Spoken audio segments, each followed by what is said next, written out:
নতুন সকাল আর একটা নতুন ভিডিও। তো সকাল সকাল আমার ফুলের বাগানটা দিয়ে তোমাদের সামনে ভিডিওটা শুরু করছি। আজকের সকালটা সত্যি একটু অন্যরকম, তাই ভাবলাম তোমাদের সঙ্গে আজকের সকালটা শেয়ার করে দিই। বাড়িতে সুন্দর সুন্দর ফুল ফুটেছে, সেই দৃশ্যগুলো দেখার মতো, তাই তোমাদের সঙ্গে সকাল সকাল এই সুন্দর দৃশ্যগুলো শেয়ার করছি। সকাল সকাল আমার বাগানটা এত ভালো লাগে, নিজের মনটা ভরে যায় দেখলে। এদিকে বোন ঘুম থেকে উঠেই দেখো কি করছে। এরকম ছোটোবেলা আমরাও ঘুম থেকে উঠে ঝিমোতাম 1 ঘন্টা, তারপর চা খেয়ে বা দুধ খেয়ে বই পড়তে বসতাম। তো বোনও এটাই করছে। এইদিকে আমাদের পায়রাগুলো ছেড়ে দেওয়া হয়েছে বেরোনোর জন্য, কেমন করছে। আর এই দেখো, এই পায়রাগুলো হচ্ছে বাচ্চা। এগুলো কিন্তু কিছুদিনের মধ্যে বিক্রি করা হবে। আমাদের বাড়িতে প্রায় 6 জোড়া পায়রার বাচ্চা আছে, তো এগুলো বিক্রি করা হয়। তো প্রত্যেকটা ঘরে ঘরে ছিল আগে, এখন বিক্রি করা হয়ে গেছে দেখে একটা ঘরেই আছে। তো এগুলো হচ্ছে পায়রার ঘর। ওরা কাঠি টাঠি ইত্যাদি জিনিস এনে কিন্তু এখানে ঘরটাকে সুন্দর করে ওরা। তো পাখির ঘর দেখতে আমার ভীষণ ভালো লাগে, তাই পায়রার ঘর দেখতেও আমার ভীষণ ভালো লাগে। তো সকালবেলা দেখলাম পায়রাগুলো নিজের মতো চলে গেছে খাবার খুঁজতে, তাই আমিও চলে এসেছি আমার খাওয়ার জন্য। তো এদিকে মামার বাড়ি থেকে সকাল সকাল কলার চই পিঠা পাঠিয়েছে। কালকে মামি বানিয়েছিল, পরশুদিন আমাদের বাড়িতে বানানো হয়েছিল, আর কালকে মামার বাড়িতে বানানো হয়েছে। তো সেখান থেকে মামি পাঠিয়েছে। আর মামির হাতে যে কোনো জিনিসই কিন্তু খেতে অপূর্ব লাগে। তো ভাবছি যে আগে সকাল সকাল এই পেট পুজোটা করে তারপর অন্য কিছু করব। অন্য কিছু বলতে সারাদিনের রান্না বান্না, সংসারের কাজকর্ম এইসবই। আর শীতকাল না এমনভাবে চলে যায়, রান্না করতে করতেই 12টা বেজে যায়। তারপর খাবার দিতে দিতে সব কিছু শেষ করতে করতে 1টা, তারপর চান টান করে নিজেকে একটু সময় দেওয়া, তাছাড়া হয়ই না। বন্ধুরা, গুড মর্নিং। কেমন আছো তোমরা সবাই? আশা করি ভালো আছো, সুস্থ আছো। আমিও ভালো আছি, সুস্থ আছি। নতুন ব্লগের সঙ্গে জানাই তোমাদের অনেক অনেক স্বাগত। সকালবেলা ঘুম থেকে উঠে চাটা সব কিছু খাওয়া দাওয়া কমপ্লিট। আর মামি পাঠিয়েছিল সকাল সকাল কলার পিঠা, কলার চই পিঠা যেটাকে বলা হয়। সেদিন আমাদের বাড়িতে করা হয়েছে, কালকে মামার বাড়িতে করা হয়েছে, তো সেখান থেকে মামি পাঠিয়েছে। তো সেটা খেয়ে পুরো আমার আত্মা পুরো সব কিছু ঠান্ডা হয়ে গেছে। প্রচুর খিদেও পেয়ে গেছিলো। রাত্রেবেলা অল্প ভাত খেয়ে ঘুমিয়েছিলাম, তবু কেনবা খিদে পেয়ে গেছিলো। খাওয়া দাওয়াটা কমপ্লিট করে নিলাম এখন সকাল সকাল, আর এখন ভাত বসাবো। তো চলো আজকে ব্লগটা দেখতে থাকো। আশা করি আজকে ব্লগটা তোমাদের কাছে ভালো লাগবে। আর আজকে আমাদের ধান ভাঙানোর কথা, তো এখনই ধান ভাঙানোর গাড়ি চলে আসবে। আর ওই পাশে জমিতে একটা পিসি আর একটা বৌদি কাজ করছে। তো চলো দেখতে থাকো। আজ বাড়িতে সবথেকে বেশি ঝামেলা বা বেশি কাজ, কারণ আজ বাড়িতে ধান ভাঙানো হবে। তো এই দেখো মেশিন চলে এসেছে। আমাদের প্রথমত বড় গাড়ি দিয়ে ধান ভাঙানোর কথা ছিল, তারপর ঠিক করা হলো এটা দিয়ে যে ধানগুলো বেশি ভালো এটা দিয়ে বানানো হবে, আর যেটা একটু খারাপ হয়েছে সেটা বড় গাড়ি দিয়ে ভাঙানো হবে। তাই দেখো সকাল সকাল গাড়ি চলে এসেছে। তো এটা দিয়ে কিন্তু ধান ভাঙাবে। 3 জন লোক এসেছে এটার পেছনে। আর তাছাড়াও আমাদের বাড়িতে 2 জন কাজ করছে, একজন বৌদি একজন পিসি। তো চলে এসেছে এদিকে একটা লাউ খুঁজতে। তো 4-5টা খুঁজে দেখলাম যে বড় লাউ একটাই নেই। এটাই হচ্ছে এই গাছে সবথেকে বড়। আর এগুলো হচ্ছে দেশি লাউ, তাই এগুলো বেশি একটা কিন্তু বড় হয় না। তো এটাই রান্না করব। আর ওপাশে একটা ছোট আছে, সেটা হবে না। আর এটা দিয়ে কিন্তু প্রথমত রান্না করে নেব। আর আমি জানতাম যারা আমাদের বাড়িতে এই যে ধান ডাঙাতে এসেছে তারা আমাদের বাড়িতে খাবে না। তারপর শোনা গেল যে তারা নাকি অন্য কোনো বাড়িতে খায় না, তো তাই শুধু আমাদের বাড়িতেই খাবে। কেন যে এরকম সেটা বললো সেটা জানি না, কিন্তু খাবে সেটা শুনে খুশি হলাম মনটা অনেক। তারপর তাদের জন্য রান্না বান্নার দায়িত্বটা সেরে নেব। তো এদিকে কিন্তু প্রথমত আমাদের বাড়িতে যারা যারা কাজ করছে 3 জন, তাদের জন্য রান্না করব। তারপর যারা আমাদের বাড়িতে এইভাবে ধান ডাঙাতে এসেছে তাদের জন্য রান্না করব। তো এখানে সকাল সকালে কিন্তু খড়ি ফাটিয়ে নিচ্ছি রান্নার জন্য কিছু খড়ি। তো এখানে কিন্তু বাঁশ খড়ি, যেগুলো প্রচুর জলে, আর এগুলো দিয়ে কিন্তু রান্না করতে ভীষণ ভালোও লাগে। আর এই যে 3টা নিয়ে এসেছি, 3টা দিয়ে আমার সবজি টবজি সব হয়ে যাবে, আর কোনো খড়ি আমার দরকার পড়বে না। উনুনটা এতটাই ভালো আর এতটাই সুন্দর জলে, এতটাই ভালো লাগে কি বলবো। তো চলো আমি রান্নাবান্নার দিকে একটু এগোই আর তোমরা দেখতে থাকো।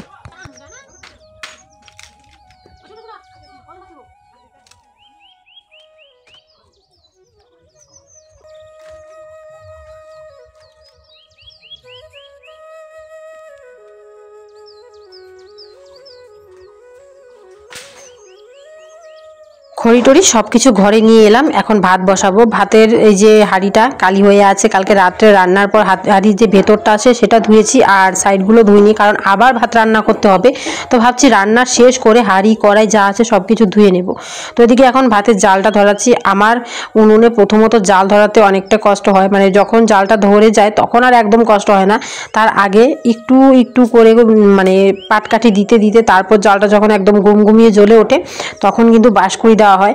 তার জন্যই কিন্তু জালটা ভালো জ্বলে, না হলে কিন্তু উনুন রাত্রে রান্না করা হয়, সকালবেলা উনুনটা ঠান্ডা হয়ে যায়, তো সেরকম ধরতেও চায় না।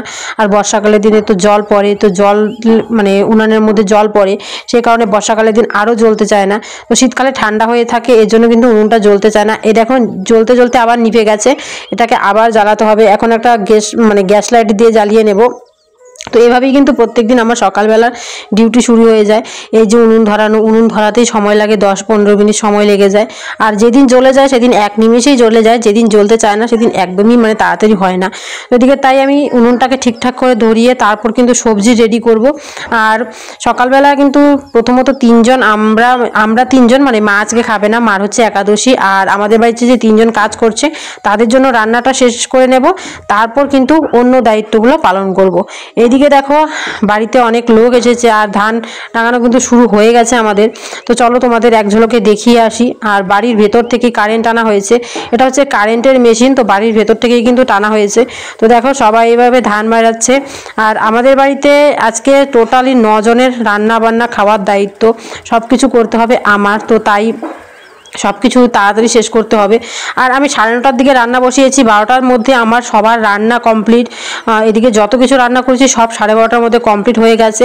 তাছাড়া তাদেরকে খাবার দেওয়া বলো সব কিছু 12:30টার মধ্যে কমপ্লিট করে নিয়েছি। না হলে দেখো তারা আমাদের বাড়ি থেকে ধান নিয়ে অন্য জায়গায় যাবে, সেখানে চা বিস্কুট কখন খাবে, তো তার জন্য কিন্তু তাদেরকে ভাতটাও একটু তাড়াতাড়ি দিয়ে দেওয়া হয়েছে। আর এই যে দিদা আর ওই যে পিসি কাজ করছে তারাও কিন্তু খেয়ে নিয়েছিল। আর যে দাদুটা আমাদের জমিতে কাজ করছে সেই দাদুটা একটু সবার আগেই খেয়ে নিয়েছিল। দাদুটা খাওয়ার সময় কিন্তু ডিমের ঝোলটা হয়নি আমাদের, আমি যে ডিমের ঝোলটা রান্না করছিলাম সেটা হয়নি, তাই দাদুকে ডিম ভেজে দিয়ে দিয়েছি। তো সেভাবেই কিন্তু দাদু খেয়ে নিয়েছে। তো এদিকে দেখো ধান ডাঙানো হচ্ছে। আর আজকে আমাদের শুধু এই যে আমাদের যে বড় পুঞ্জিটা আছে ধানের সেটাই ডাঙানো হবে, আর সাইডের যে পুঞ্জিগুলো আছে ওগুলোতে ধান কম হয়েছে, কারণ ওগুলো নাকি কি একটা হয়েছে ক্ষতি, তার জন্য ধান কম হয়েছে। তো তাই সেগুলো বড় গাড়ি দিয়ে ডাঙানো হবে।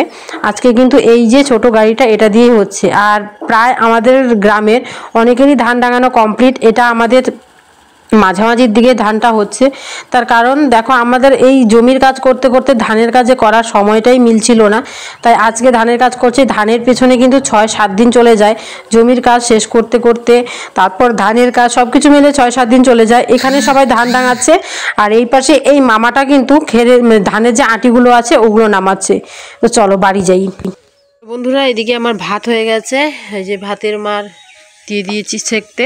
এখানে বসিয়েছি লাউ, তো লাউর ঘন্ট করব। বাবা এনেছিল কালকে ল্যাটা মাছ, বা তোমরা যেটাকে ল্যাটা মাছ বলো আর আমরা শাটি মাছ বলি। এই যে মাছ কালকে না আজকে এনেছে মাছ, এই যে মাছ রয়েছে, মাছগুলোকে এখন মা কেটে টেটে দেবে। ওইদিকে বসিয়েছি ডাল। তো চলো এখন রান্নাটা শেষ করে নিই। আর মা ওইদিকে যারা আমাদের বাড়িতে ধান ইয়ে করছে তাদেরকে এদিকে চা দিয়ে এলো, চা বিস্কিট দেওয়া হয়েছে তাদেরকে। এখন মেশিন বন্ধ আছে, আর মেশিন চালু থাকলে কথা বলতে পারি না, কারণ ভীষণ শব্দে একদমই কথা বলা যায় না, তাই মেশিনটা যখন চলে তখন একদমই কথা বলি না, আর শুধু কাজগুলোই দেখাই। তো এদিকে আজকে রান্না বান্নার এইসবই হবে। এই লাউ দিয়ে মাছ মানে ঘন্ট, ডাল, আর ওই মাছগুলো দিয়ে করব অল্প একটু ঝাল, ভালো লাগে, তো ওটাই করবো। ওইদিকে কিন্তু আমার মানে ডালেরও সিটি পড়ে গেছে, একটা সিটি পড়েছে, 4টে সিটি পড়ে নামিয়ে নেব। ডালটা সেদ্ধ ভালো হলে মানে মুসুর ডালটা ভালো লাগে। আর ওইদিকে লেবার আছে 2 জন, আর যারা কাজ করছে ওরা তো মেশিন নিয়ে এসেছে কাজ করছে। চলো এদিকে রান্না শেষ করে তারপর তোমাদের সামনে আসছি। এদিকে আমি লাউয়ের তরকারিটা বসিয়ে দিয়েছি। তো লাউটাকে প্রথমে ভাপ দিয়ে নেব, লবণ আর একটু হলুদ দিয়ে দিয়েছি, পরিমাণ মতো যতটুকু লাউ তরকারিতে লবণ লাগবে ততটুকু দিয়ে দিয়েছি। এটাকে এখন নেড়ে চেড়ে ভালো করে ভাপটা দিয়ে নেব, মানে হালকা একটু সেদ্ধ করে নিলে লাউয়ের তরকারিটা বেশি দেরি হয় না, একবারেও বসিয়ে দেওয়া যায়। তো আমি একবারে না বসিয়ে একটু ভাপ দিয়ে নিয়ে বসাচ্ছি, কারণ আমার কাছে এভাবে রান্নাটা করলে ভালো লাগে। তো এই যে এভাবে কিন্তু নাড়াচাড়াটা করে নিচ্ছি, হলুদের সঙ্গে আর লবণের সঙ্গে লাউটাকে ভালো করে মিশিয়ে নিচ্ছি। তারপর এটাতে দেবো লঙ্কা বাটা। তো এর জন্য আমার কাঁচা লঙ্কা লাগবে, লাউ কাঁচা লঙ্কা দিয়ে রান্না করলেই ভালো লাগে। তো চলে এসেছি আমাদের লঙ্কা গাছে। আমাদের লঙ্কা গাছে প্রচুর লঙ্কা হয়েছিল, তো একটা দুটো করে খেতে খেতে আমাদের গাছের লঙ্কাগুলো প্রায় শেষ করে ফেলেছি। তো এই লঙ্কাগুলোর না বেশি ঝাল নেই, তাই এই লঙ্কাটা কয়েকটা বেশি নিয়ে নিলাম। আরেকটা লঙ্কা গাছ আছে, সেই লঙ্কাটাতে প্রচুর ঝাল, তো সেটাও নেব, কারণ সেটা 2-3টা নিতে হবে। লাউয়ের তরকারি একটু বেশি, তো বেশি হলে আমাদের বাড়িতেও অনেকগুলো লোক আছে, সবাই খাবে। আর একটু ঝাল ঝাল করে লাউয়ের তরকারি রান্না করলে কিন্তু ভালো লাগে। আর লাউ তরকারি সব থেকে বাসি যেটা হয়, তো সেটা ভালো লাগে। তোমাদের কাছে কোনটা ভালো লাগে অবশ্যই জানিও। তো এদিকে কিন্তু লঙ্কাগুলোকে তুলে নিচ্ছি একটা একটা করে।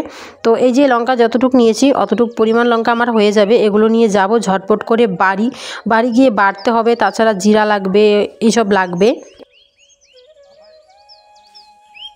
দেখো নিজেদের গাছে এতদিন পর সিম হয়েছে, কবে লাগানো হয়েছে গাছ, সিমগুলো দেখলেও না দারুণ লাগে। এক একটা সিম দেখো কি বড় বড় হয়েছে। এখানে কয়েকটা হয়েছে, ওই যে সাইডে দেখো, ওই যে এই যে উপরে গাছ উঠে গেছে, একদম উপরে গাছের আগায় উঠে গেছে। ওখান থেকে সিম পাড়া মুশকিল, যেগুলো নিচে হবে সেগুলোই খেতে হবে। নিজেদের গাছের সিম, এগুলো মানে বীজগুলো একদমই ছোট ছোট, আর সিমগুলো বেশ বড় বড়।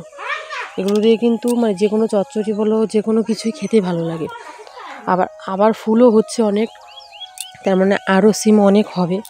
নিজেদের গাছের এইভাবে তরতাজা সবজি ছিঁড়ে খেতেও ভালো লাগে। উপর দিকে হয়েছে দেখো, ওই যে উপর দিকে এই দেখো প্রচুর প্রচুর সিম হয়েছে। মানে চিপায় চিপায় দেখা যাচ্ছে সিমগুলো, কিন্তু মোবাইলে হয়তো ক্যামেরায় আসছে না। আর গাছ উঠে গেছে একদম আগায়, ওই আগাতেও সিম দেখা যাচ্ছে।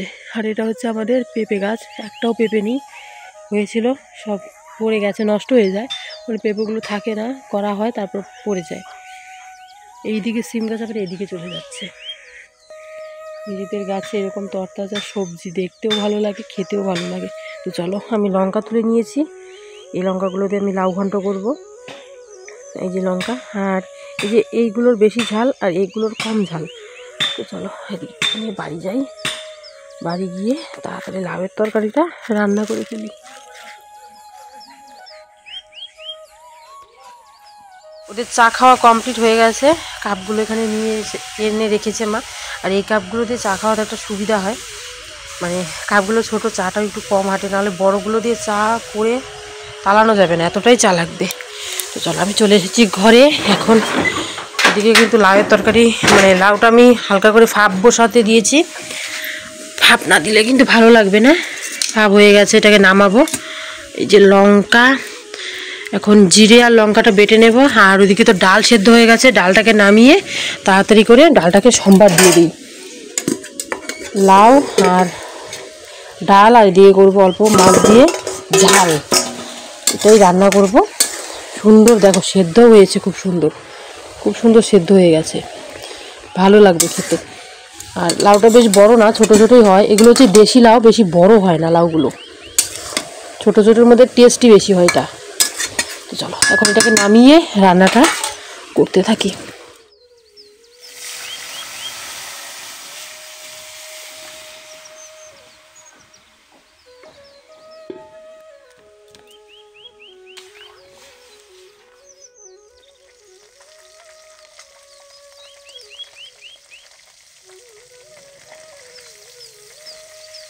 কিন্তু আমার রান্না অনেকক্ষণই কমপ্লিট হয়ে গেছিলো। তো ডাল করেছি, তারপর লাউ মানে ঘন্ট করেছি, তারপর সব মানে মাছগুলো দিয়ে ঝাল করেছি, তো তোমরা দেখেছো। এখন যারা আমাদের বাড়িতে কাজ করছে, মানে যারা ধান টাঙাচ্ছে, তারা বলছে যে অন্য কোনো বাড়িতে খায় না, তো আমাদের বাড়িতে নাকি খাবে। তো তাদের জন্য যে এখন এই যে আমি ডিম রান্না করছি। এই ডিমটা ভেঙে গেছে, সেদ্ধ করার সময় ডিমটা একদম কেমন হয়ে গেছে। তো যে ওদের জন্য ডিম, আর এখানে বসিয়ে দিয়েছি ঝোল। মানে আমার আলু টালু একদম কষানো কমপ্লিট, সব কিছু কমপ্লিট, একদম জল দিয়ে দিয়েছি। ঝোলটা একটু উতললেই আমি ডিমগুলো দিয়ে দেবো, তারপর নামিয়ে নেব। তারপর এখন করতে হবে আবার আমার ভাত। এই যে ভাতের জন্য এখানে তাদের চাল নিয়ে নিয়েছি, আর যে ভাতগুলো আছিল এই ভাতগুলো সবই বালতিতে ঢুকিয়ে নিয়েছি। আর এই যে দাদু যে কাজ করছিল, দাদু খেয়ে দিয়ে চলে গেছে। এখন এই বাটিটা একটা সাইডে রাখবো, ওরা একটু পর ভাত খাবে। আর ভাই দিচ্ছে এখানে দাদুকে সুপারি কেটে, দাদু মাত্র ভাত খেলো। এখানে চাল ভিজিয়ে রেখেছি, এগুলো দিয়ে এখন করবো ভাত। আবার 1 কেজি চাল নেওয়া হয়েছে, আর তখন নেওয়া হয়েছিল 1 পোয়া কৌটা দিয়ে যে 7 কৌটা চাল। তো এই যে এখন এই রান্নাটা শেষ করব। আর এদিকে বেজে গেছে পুরো 12টা। তো 12টা বেজে গেছে। এদিকে এখন ঝটপটিয়ে কাজগুলো শেষ করি, শেষ করে চলো পরে তোমাদের সামনে আসছি। ওপাশে আমার রান্না কমপ্লিট, ডিমের ঝোলটা নামিয়ে নিয়েছি, ভাত বসিয়েছি, বা মা আছে ঘরে তাই আমি চলে এসেছি এই পাশে।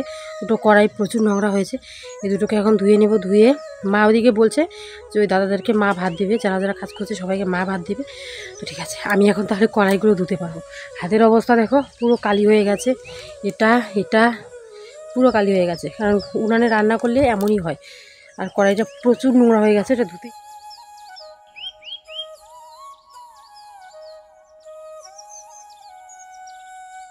এপাশে আমার রান্না বান্না কমপ্লিট হয়েছে, হাঁড়ি কড়াই মানে কড়াইটা নিয়ে বসে গেছি, হাঁড়িটা আর মাজতে পারলাম না। আর এই দেখো এদিকে কড়াইটাকে ভালো করে মেজে নিয়ে তারপর ওদেরকে মা কিন্তু ওপাশে খাবার দিচ্ছে। আর খাবার দেওয়ার পালাটা আমার নেই, তাই আমার এদিকে একটু শান্তি আছে। তো আমি এদিকে সবগুলো কড়াই একসাথে নিয়ে এসেছি।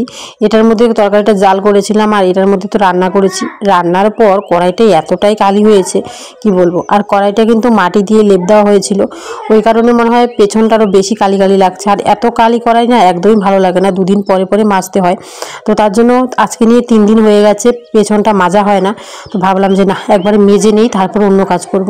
মাজা কমপ্লিট, এখন এগুলো নিয়ে যাব একদম ঘরে। দেখো পরিষ্কার কেমন হয়েছে, এর থেকে বেশি আর পারছিলাম না, এর থেকে বেশি পরিষ্কার আর হয় না, এতটুকুই হয়েছে। তো এটাকে এখন ঘরে রাখবো। আর মা দিচ্ছে ওই পাশে ওদেরকে খাবার। তো চলো দেখাই, অনেকগুলো মানুষই একসাথে খাচ্ছে আর সবাইকে খাচ্ছে বারান্দার মধ্যে।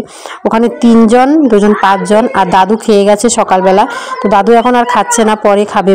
মানে দাদু বলছিল আরেকবার খাবে, সেটা দুপুরবেলা। তো কারণ তখন দাদু অল্প খেয়েছিল, তাই দুপুরবেলা আবার খাবে। আর তারা কিন্তু মানে আমাদের বাড়িতে সবাই কাজ করছে। আমাদের বাড়িতে না মানে এভাবে লোক ছাড়া কাজ করা মানে জমিতে একদমই সম্ভব হয় না। তার কারণ তোমরা জানোই আমার বাবার অবস্থা বেশি ভালো নয়। ওই দেখো বাবা ওই সাইডে বসে আছে, বাবার পায়ের সামনে টুক নেই, তো জমিতে কাজ করতে পারে না। এখানে কিন্তু আমিও তাদেরকে খাওয়া দিচ্ছিলাম আর বলছিলাম কেমন হয়েছে, এমন করে রান্না করেছি। আর সত্যি এতগুলো মানুষের রান্না করতে গিয়ে আমি আজকে হাঁপিয়ে গেছি। এদিকে সব কিছু ধোয়া পাল্লা করতে গিয়ে একদম সত্যি হাঁপিয়ে গেছি। সবাই বলছিল যে না ভালো হয়েছে, তো এটা শুনে অনেকটা ভালো লাগলো যে আজকে রান্নাটা আমার ভালোই হয়েছে। এমন কোনো দিন হয় জানো তো, প্রত্যেক দিন ভালো হলেও মাঝে 1-2 দিন খারাপ হয়ে যায়। আর সে 2 দিন মানে 1-2 দিন যদি মানুষ না থাকে বাড়িতে তাহলে চলে, আর যদি লোক থাকে তাহলে নিজেরও খারাপ লাগে যে আজকে তারা আমাদের বাড়িতে 2 মুঠো ভাত খাবে, সেটাই আজ ভালো হলো না খারাপ হলো, এরকম লাগে। তো মা কিন্তু ওদিকে খাওয়া দিচ্ছে, মা কিন্তু আজকে একাদশী উপবাস। প্রথমে বলেছিলাম যে না খাবারটা আমিই দিই, মা বললো যে না ঠিক আছে তোর দিতে হবে না, তুই কড়াইগুলো মেজে আন, আমি কিন্তু খাবারটা দিয়ে নিচ্ছি। তো এইদিকে ঝামেলাটা আমার আর নেই, তো তাই কিন্তু মাই খাবারটা দিয়ে নিল। তো এখন এরা খাওয়া দাওয়া করুক, আর এবারে কিন্তু এখন আমরাও খাওয়া দাওয়া করব। আমাদেরও কিন্তু খাওয়া দাওয়া মানে মা তো এখন রুটি খাবে, মানে রুটির যে গোলা রুটি হয় সেটা করে দেবো। বাবাও কিন্তু খায়নি, বাবাও খাবে। তো সবার খাওয়া দাওয়া কমপ্লিট করে গেলাম বিকালবেলার দিকে বাড়ির সামনে। তো গিয়ে দেখি অনেক ধান আমাদের ভাঙানো কমপ্লিট। তো ওইদিকে কিন্তু মেশিন খোলা হচ্ছে, কারণ আমাদের আর ধান ভাঙানো হবে না। আর ওই সাইডের যে পুঞ্জিগুলো আছে ওগুলো 2-3 দিন পর বড় গাড়ি আসবে, সেগুলো দিয়ে ভাঙানো হবে। এই যে আমাদের ধান, আর নিচে তো অনেক ধান আছে, সেগুলো সব গোছানো হবে, পরিষ্কার করা হবে। এই পিসিটা আর বৌদিটা আমাদের বাড়িতে আজকে সন্ধে পর্যন্ত কাজ করবে। তো ওদের জন্য এখন 2 কাপ চা বানাবো, 3 কাপ, মানে মাও খাবে, তাছাড়া এই যে পিসি আর বৌদিকেও দেবো। তো চলো পরে কথা বলছি। চলো বন্ধুরা, সবাইকে খাওয়া টাওয়া দিয়ে সব কিছু গুছিয়ে টুছিয়ে ধোয়া টোয়া হয়ে গেছে, একদম থাল বাসন সব কিছু ধোয়া কমপ্লিট হয়ে গেছে। এখন চান করব, বেজে গেছে প্রায় 2টো। তো এখন চান করতে হবে। আজকে রান্নাবান্না সব কিছু করতে করতে অনেকটা দেরি হয়ে গেছে, সব কাজকর্ম একদম কমপ্লিট করে এখন আমি চান করব। মানে চানের আগে প্রথম উঠানটা ঝাড় দিয়ে দেবো, উঠানটা ঝাড়টা দিয়ে চানটা করে আসি। তো চলো পরে আবার তোমাদের সঙ্গে কথা বলছি। হয়ে গেছে অনেকক্ষণ আগে ঠাকুর ঠাকুর দিয়ে ভাতটা খেয়ে নিয়েছি। আর মা ওরা এখনও বাড়ির সামনে ঘরের আটি গোছাচ্ছে। আর আজকের ঘরের আটি মনে হয় গোছানো কমপ্লিট হবে না। আর ধান যা আছে সব নিয়ে চলে এসেছে এই জায়গাটায়। আরও ধান অনেক বেরোবে, তো ওগুলো কালকে লেবার আসবে মনে হয়, বলতে পারি না আমি, হয়তো আসবে। তো তারপর সেই ধানগুলো এলে গোছানো হবে। আর প্রত্যেকটা ধান টিভির ঘরে রাখা হবে। ওখানে একটা উগারের মতো বলে, আমাদের ভাষায় আমরা বলি উগার, তো ওইরকম একটা বানানো হয়েছে, তো সেখানেই রাখবে। তো চলো পরে তোমাদের সামনে আসতো। বন্ধুরা অনেকক্ষণ পর তোমাদের সামনে চলে এলাম। এখন আমি বানাচ্ছি পুরি।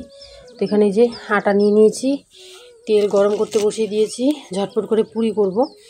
এর মধ্যে বিড়ালটা এত এসে জ্বালাচ্ছে, মানে বসেই থাকতে পারছি না।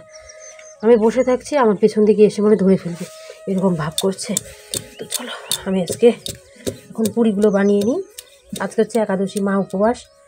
তো এই কারণে সবার জন্য পুরি করছি।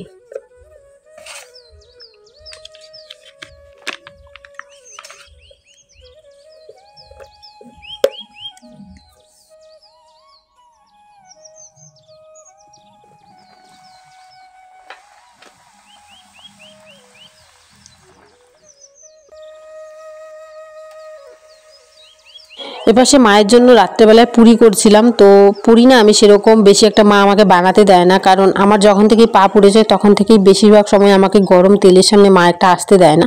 তো আজকের পুরিগুলো আমি বানিয়েছি। যখনই পুরি ফুলে ওঠে তখন এতটাই আনন্দ হয়, এতটাই ভালো লাগে কি বলবো।